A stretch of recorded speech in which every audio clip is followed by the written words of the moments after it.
Teman-teman pecinta catur, kembali lagi Tarigan Catur Channel. Pecatur U20 Uzbekistan, Grandmaster Javokir Sindarov berhasil mengalahkan Grandmaster senior berusia 34 tahun yang memiliki dua kewarganegaraan sekaligus, kewarganegaraan Amerika Serikat dan kewarganegaraan Uzbekistan, yaitu Grandmaster Timur Gareev, dalam pertandingan babak 9 ajang Piala Presiden Uzbekistan 2022. Dengan hasil ini, Grandmaster Javokir Sindarov untuk sementara menempati peringkat ke-6 klasmen dengan koleksi 6 poin, tertinggal 0,5 poin dari pemuncak klasmen sementara, yaitu Grandmaster Haig Martirosyan. Di sini, Grandmaster Javokir Sindarov yang menggunakan catur buah putih memulai permainan dengan pion E4 dan dijawab pion E5 oleh Grandmaster Timur Gareev. Kuda F3, kuda C6, dan gajah B5. Pembukaan Rulopes, pion ancam gajah, dan kini masuk ke dalam variasi pertahanan Morpi, tetap di dalam pembukaan Rulopes. Gajah mundur ke 4, tetap mempertahankan posisinya di petak diagonal A4 hingga E8, artinya tetap memberikan ancaman secara tidak langsung terhadap Raja Hitam.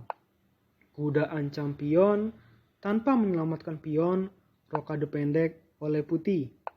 Gajah E7, benteng lindungi pion, dan pion ancam gajah.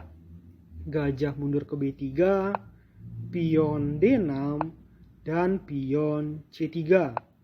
Rokade pendek oleh hitam, pion H3, dan benteng E8. Pion D4, di sini putih mulai berinisiatif ya untuk membongkar petak pusat. Tentu saja untuk membuat permainan ini jadi jauh lebih terbuka dan dinamis ya. Gajah mundur ke F8 dan kuda D2.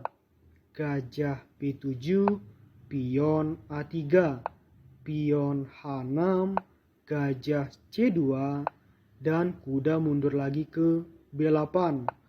Pion B4, barulah kuda hitam berpindah ke D7. Hitam mereposisi kembali posisi dari kuda hitam ke petak D7 karena mungkin menurut Grandmaster Timur Gareev, apabila kuda hitam tetap bertahan di petak C6, maka tidak dapat berkembang atau tidak dapat berkontribusi lebih di dalam permainan hitam.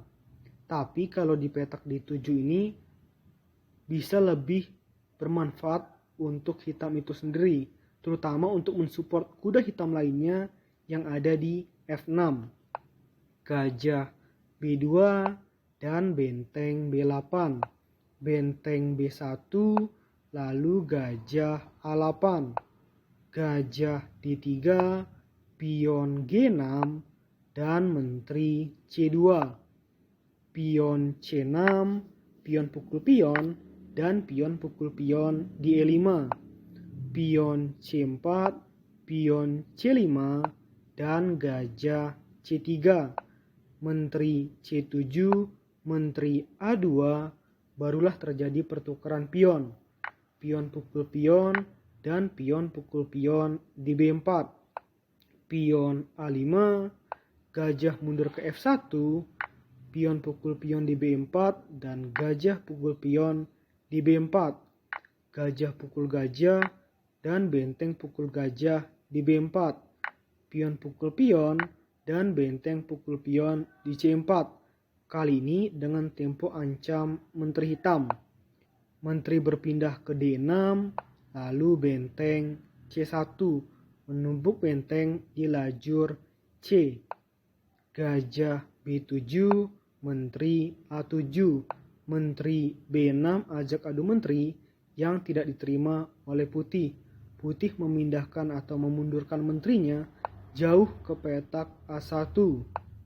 Raja G7, benteng ancam menteri. Menteri D6, benteng B4, dan benteng ancam menteri.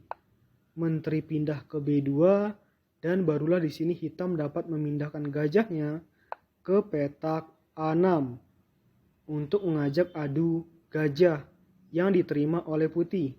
Gajah pukul gajah, benteng pukul gajah, dan kuda ancam menteri. Menteri berpindah ke C5 dan benteng D1. Benteng E6, kuda E3. Benteng B6 ajak adu benteng yang diterima oleh putih.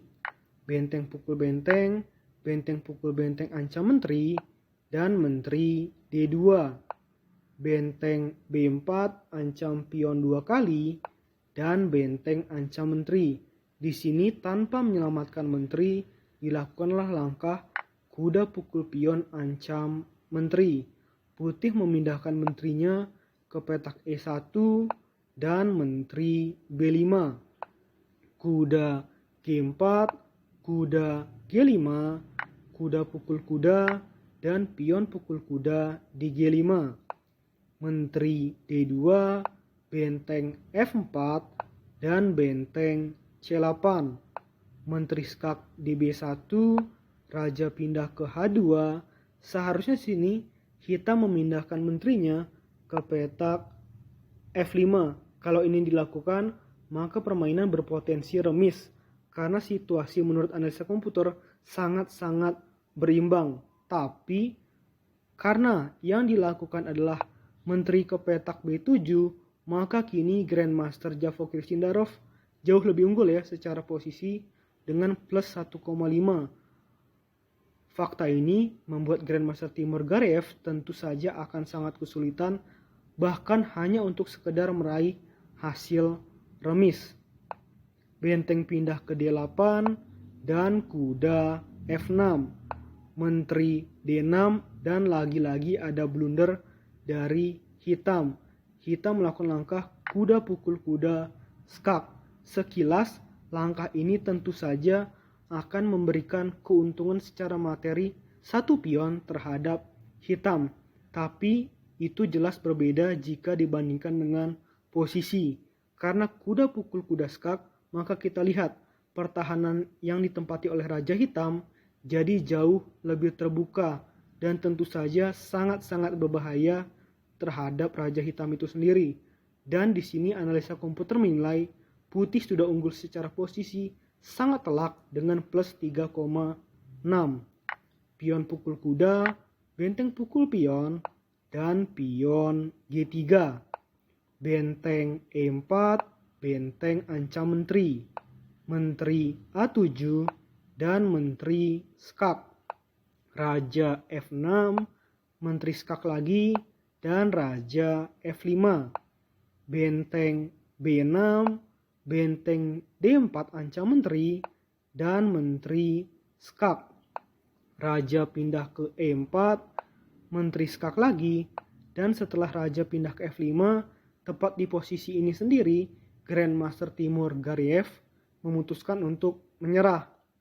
Karena kalau pertandingan dilanjutkan, maka tinggal ada 2 langkah lagi untuk putih mendapatkan skakmat dengan menteri berpindah ke petak F3 skak, benteng menutup, dan skakmat indah ya, dengan pion maju ke petak G4. Skakmat tidak bisa dipukul sama sekali baik oleh Raja Hitam maupun benteng hitam. Oleh karena itu Grandmaster Timur Gareev memutuskan untuk menyerah.